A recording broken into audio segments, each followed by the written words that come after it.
Hello everyone, कैसे हो सब लोग। उम्मीद है कि सब बहुत अच्छे से होंगे। इस वीडियो में हम डिस्कस करने वाले हैं मैटर इन आवर सराउंडिंग के एक और इन टेक्स्ट क्वेश्चन से रिलेटेड वीडियो के बारे में।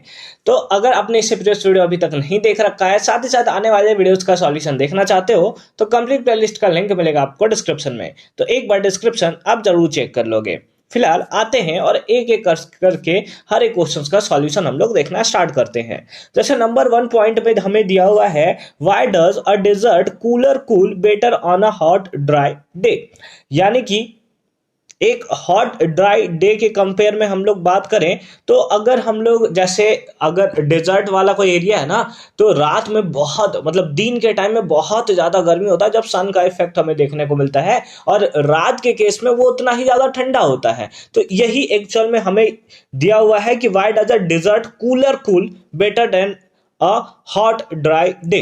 तो इसका सिंपल सा रीजन हम लोग देखेंगे, क्योंकि वहां पर सैंड प्रेजेंट होता है, और सैंड जो है वो जितने अच्छे से किसी चीज को इवोपरेट करता है, किसी चीज को एब्जॉर्ब करता है, उसी उतने ही एनर्जी के थ्रू वो क्या करता है, उतने ही टाइम्स के थ्रू वो उसे निकालने का भी काम करता है। तो सिंपल फॉर्म में लिखेंगे, it is because temperature is high and less humid on a hot dry day. यानी कि अगर एक हॉट ड्राई डे आप ले लेते हो, ठीक है, तो उस केस में यहां पर टेम्परेचर जो होगा वो बहुत ज्यादा हाई होगा, और उसके साथ साथ वो लेस ह्यूमिड हमें देखने को मिलता है, इनेबलिंग ग्रेटर इवोपरेशन, और जिसके कारण इवोपरेशन जो होता है बहुत ही अच्छे खासे लेवल पे हमें देखने को मिलता है। और यही high level of this evaporation provide better cooling effect, और यही जो है वो एक बेटर कूलिंग इफेक्ट जो है वो प्रोवाइड करने का काम करता है। सेकेंड पार्ट में देखो क्या है, सेकेंड पार्ट में दिया है, how does the water kept in a earthen pot, है ना, अर्दन पोट जिसको हम लोग मटका बोलते हैं,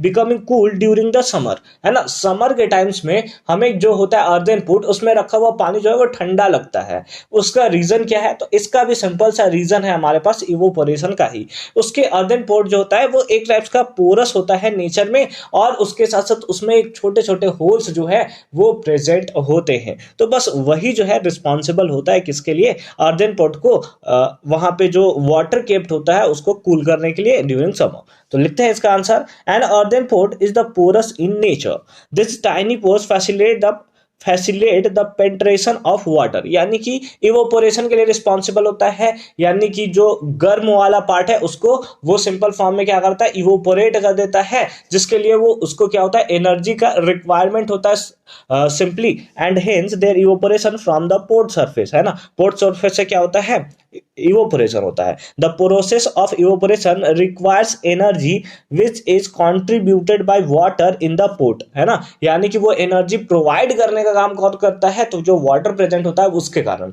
तो क्योंकि वो टेम्परेचर प्रोवाइड कर दे रहा है, जिसके कारण उसका टेम्परेचर क्या होगा, डिक्रीज हो जाएगा, और टेम्परेचर डिक्रीज मतलब कूल हो जाना, और यही रीजन है कि वाटर टर्न्स कूलर, वाटर जो है वो कूल हो जाता है। आगे चलते हैं थर्ड क्वेश्चन की तरफ। क्वेश्चन नंबर थर्ड देखोगे क्या है।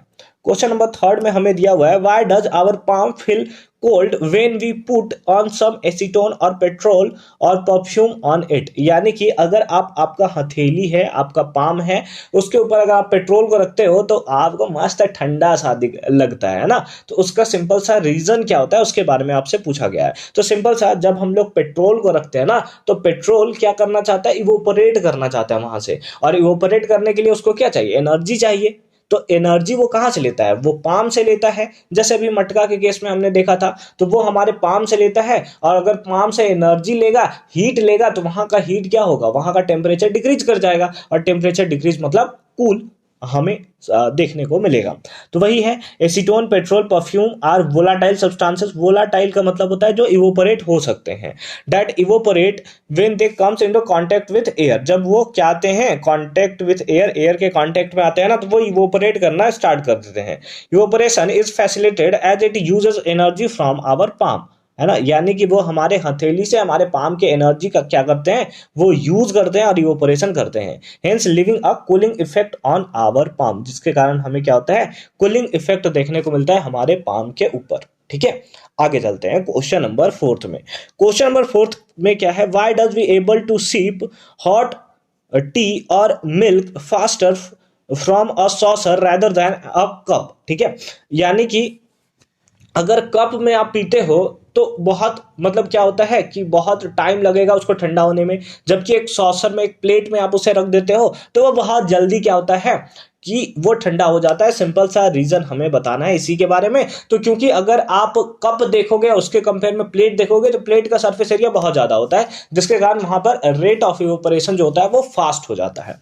तो सिंपल फॉर्म में लिखेंगे a saucer has a large surface area than a cup promoting quicker evaporation, यानी रेट ऑफ इवेपोरेशन क्या होगा, फास्ट हो जाएगा।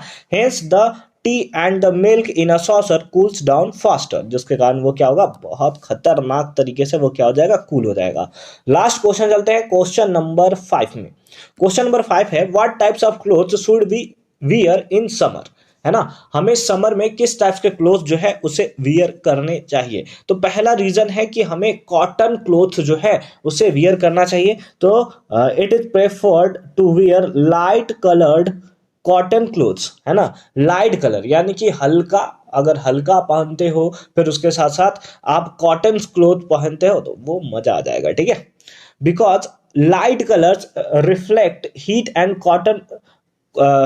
and cotton materials have pores that absorb sweat, facilitate evaporation and hence causing a cooling effect on the skin, है ना। अगर जो light colour का जो क्लोथ होता है वो क्या करता है कि हीट को जो है रिफ्लेक्ट करने का काम करता है ना, रिफ्लेक्ट कर देगा यानी लाइट को अंदर नहीं जाने देगा। और जो हमारे पास कॉटन क्लोथ्स है वो कॉटन क्लोथ्स क्या करेगा, वो स्वेट को, है ना, वो एब्जॉर्ब करने का काम करेगा, इवोपोरेशन फैसिलिटेट करेगा, जिसके कारण हमें क्या करेगा, हमारे स्किन पे कूलिंग इफेक्ट हमें देखने को मिलेगा। और यही रीजन है कि समर के डेज में हमें कैसे क्लोथ्स वेयर करने चाहिए। तो बिल्कुल हमें कॉटन क्लोथ्स जो है लाइट कलर, ब्लैक तो कभी नहीं पहनना है। एक बात आप याद रखोगे, ब्लैक क्या करता है, सन के रे ऑफ लाइट को रिफ्लेक्ट नहीं करता बल्कि एब्जॉर्ब करने का काम करता है, और एब्जॉर्ब करेगा तो एकदम गर्मी जो है, एकदम पसीना पसीना स्वेटिंग जो है वो आपके पूरे बॉडी में देखने को मिलेगा। तो ब्लैक कलर तो एकदम अवॉइड करना है।